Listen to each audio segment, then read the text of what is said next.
En fait, vous voyez, dans la vie, quand vous êtes trop faible, vous n'arriverez jamais à battre le fort. Bah voilà, c'est le cas de la Real Sociedad aujourd'hui. Salut à tous, bienvenue dans ce nouveau débrief du match entre la Real Sociedad et le Real Madrid. Et les gars, que dire? Beaucoup de choses à dire sur ce match. Tout d'abord, victoire du Real, 2 buts à 1. Victoire méritée hein, dans l'ensemble du match, surtout par rapport à la première mi-temps.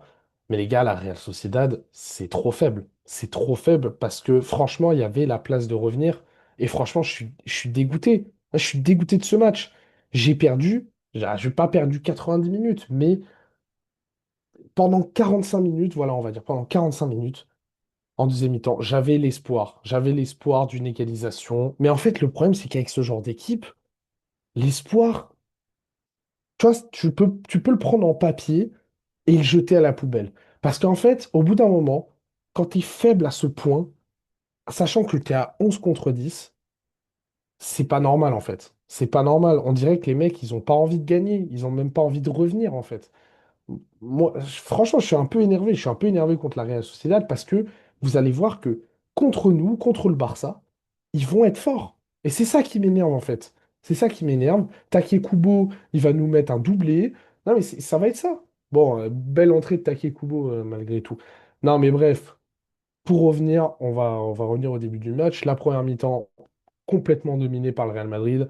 La Real Sociedad n'existe pas, très clairement. Ils font des erreurs. D'ailleurs, c'est ce qui amènera le premier but de Kylian Mbappé. C'est une erreur, une passe en retrait absolument dégueulasse du joueur de la Real Sociedad. Franchement, j'ai oublié son nom, les gars. Je vais pas faire genre, je connais tous les joueurs de la Real Sociedad.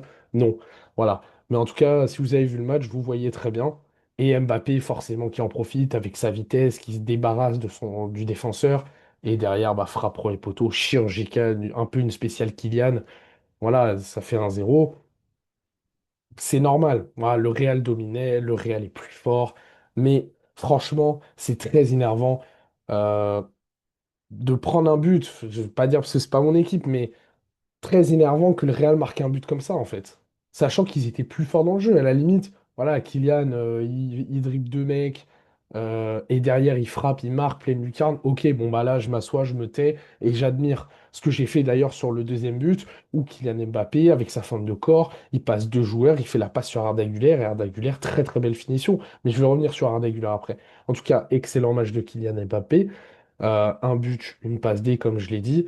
Et franchement, il faisait peur. Même quand il était tout seul face à trois défenseurs de la Real Sociedad, on sentait qu'ils flippaient, les défenseurs. On sentait qu'ils n'étaient pas sereins. Il y a même un moment, il met un poteau sur un crochet et tout. Le défenseur, il veut juste éviter de faire le penalty, mais il fait pas vraiment d'effort défensif.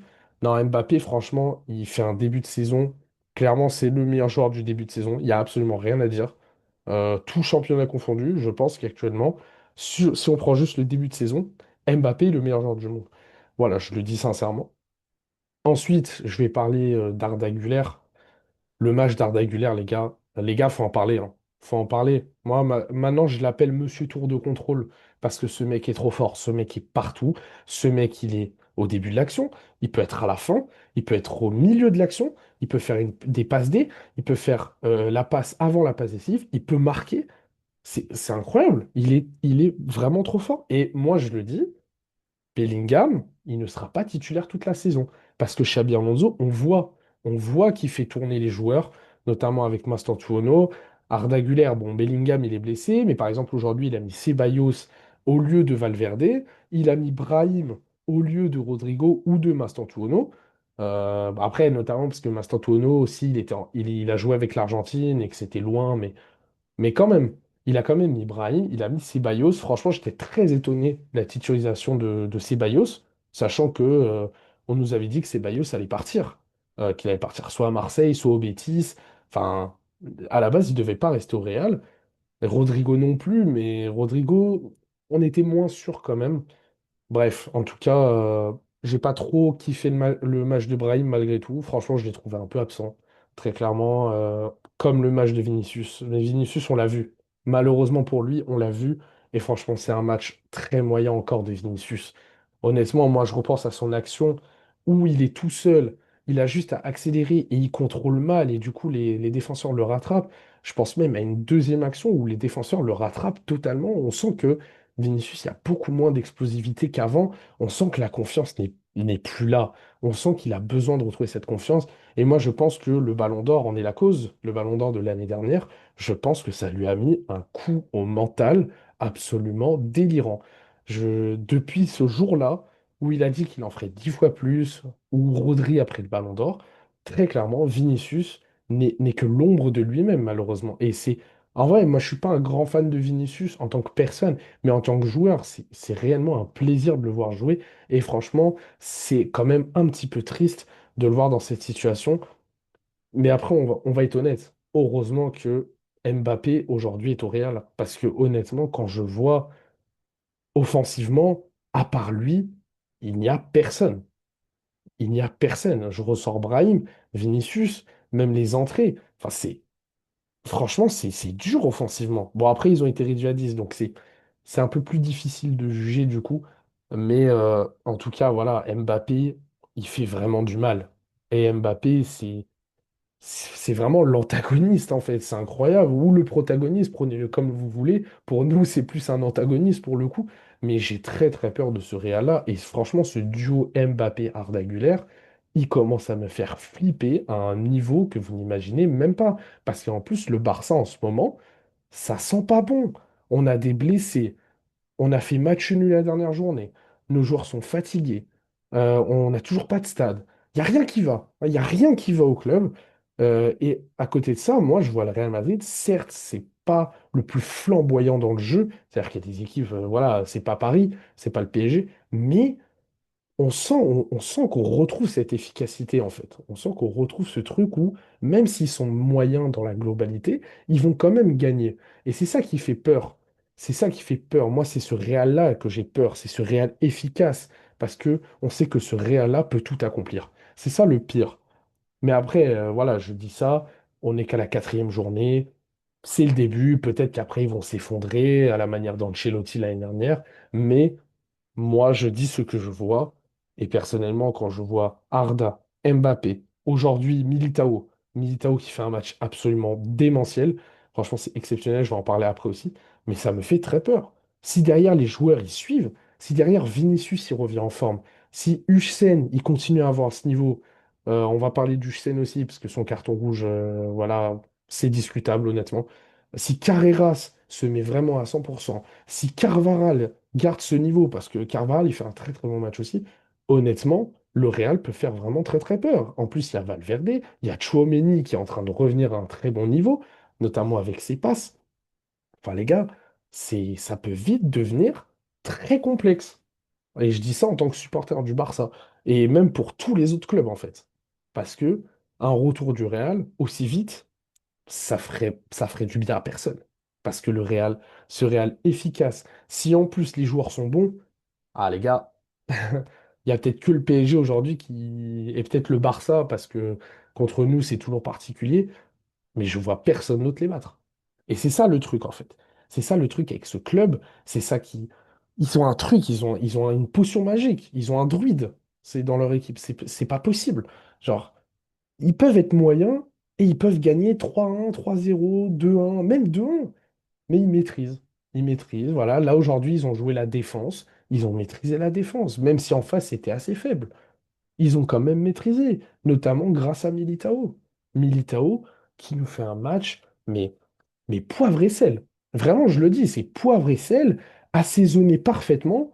J'ai- Ça faisait longtemps que je n'avais pas vu un match d'un tel niveau d'un défenseur. Franchement, ces derniers temps, je trouve que les défenses sont un peu moins. Voilà. Peut-être qu'il y a eu le match de Konaté contre Arsenal qui fait un très gros match, mais honnêtement, le match de Militao aujourd'hui, il a été parfait. Il y a pas une chose négative que je vais dire sur Militao. Franchement, son match est parfait. Voilà, c'est comme ça. Maintenant, on va parler de son compatriote, Hussein, qui faisait un très bon début de match, hein. Faisait un très bon début de match, mais malheureusement, le manque d'expérience, les gars. Le manque d'expérience, on le ressent sur cette faute, sur ce carton rouge qui peut être très discutable. Je ne vais pas débattre. Personnellement, si je dois te donner un avis, pour moi, le fait que Oyarzabal allait vers le but, ça peut expliquer que l'arbitre donne un carton rouge. Maintenant, je comprends pas trop pourquoi il va pas voir la VAR, honnêtement. Il aurait pu au moins aller revoir et confirmer. Je pense que ça aurait fait moins débat. Oui, Militao, il est dans l'action. C'est clair et net. Mais c'est quand même une action de but, les gars. Et l'excuse de ouais, mais oui, Hussein, il aurait rattrapé Oyarzabal, les gars, ça tient pas cet argument. Parce qu'en fait, ça veut dire qu'il y a certains attaquants, si tu peux pas le rattraper, c'est rouge. Mais par contre, si tu peux le rattraper, c'est pas rouge. Les gars, ça n'existe pas, ça. Ça n'existe pas. Donc pour moi, le rouge, c'est pas scandaleux à 100%, mais je trouve ça un petit peu dur. Voilà. Sinon, l'arbitrage a été, comme d'hab, un petit peu. C'est pas le pire match d'arbitrage, hein, mais par exemple, Mbappé qui prend un jaune parce qu'il doit sortir du terrain, sachant que bah, il a pris un coup, machin. Ah, les gars, je comprends pas. C'est quoi ce carton jaune totalement gratuit et... Enfin voilà, enfin perso, moi j'ai pas trop compris. Mais bon, ça n'a pas eu un énorme impact sur le match, mais c'est pour dire que parfois, voilà. Penalty provoqué par Carvajal pour la Real Sociedad. Carvajal, c'est dommage parce qu'il fait un bon match en plus. Mais cette main, bon, après, c'était sur un tac, il a la main en l'air. C'est difficile de contrôler, mais il y a clairement main indiscutable. D'ailleurs, les joueurs du Real n'ont même pas protesté parce qu'il y avait péno tous les jours.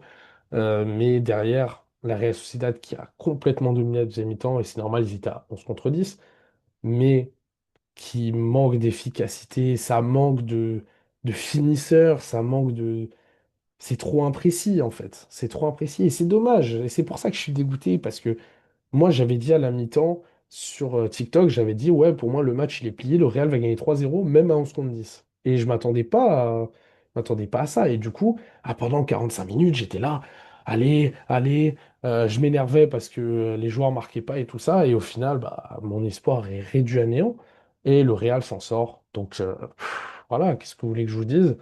Après, c'est mérité, c'est mérité. Le Real a fait le taf en première mi-temps. Et en deuxième mi-temps, bah, ils ont joué la défense, ils ont joué derrière, ils ont super bien défendu. Merci Militao. Enfin, merci, non, mais ils peuvent le remercier, en tout cas, les Madrilènes. Mais en tout cas, voilà. Mais en tout cas, Rodrigo qui n'a toujours pas joué, du coup, je pense qu'il aurait dû rentrer si le Real serait resté à 11 contre 11. Je pense qu'il serait rentré peut-être à la place de Vini. Mais bon, là, c'est évident que vu le contexte, forcément, il n'allait pas forcément rentrer. Bon match de Tchouaméni, je trouve, qui en plus a été bougé. À un moment donné, il était 6, à un moment donné, il passait défenseur central, puis il est revenu en 6 parce que Xabi a fait des changements. Puis il savait plus trop où se mettre, donc carrément, il demandait à Xabi en disant, ouais, je me mets où?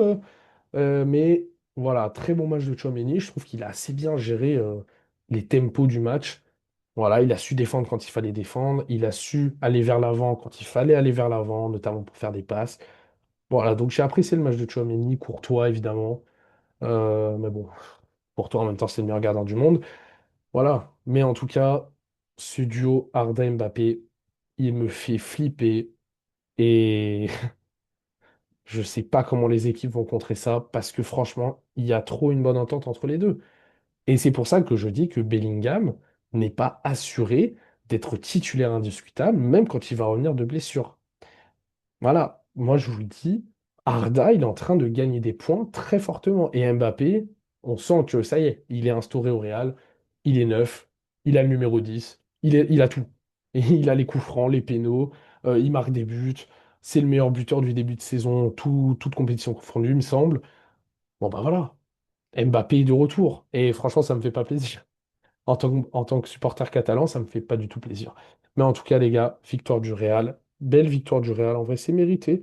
Et bah, on espère que le Barça va faire le taf demain pour au moins rester proche des premières équipes qui sont, il me semble, Real, Bilbao et je crois le troisième, je ne sais plus. Je ne sais plus. Voilà, pour être totalement honnête, il faudrait que je regarde le classement. Mais je suis sûr qu'il y a Real et Bilbao. En tout cas, les gars, je vous laisse là-dessus. Bravo au Real Madrid. J'espère que le Barça fera le taf. Bonne soirée à tous.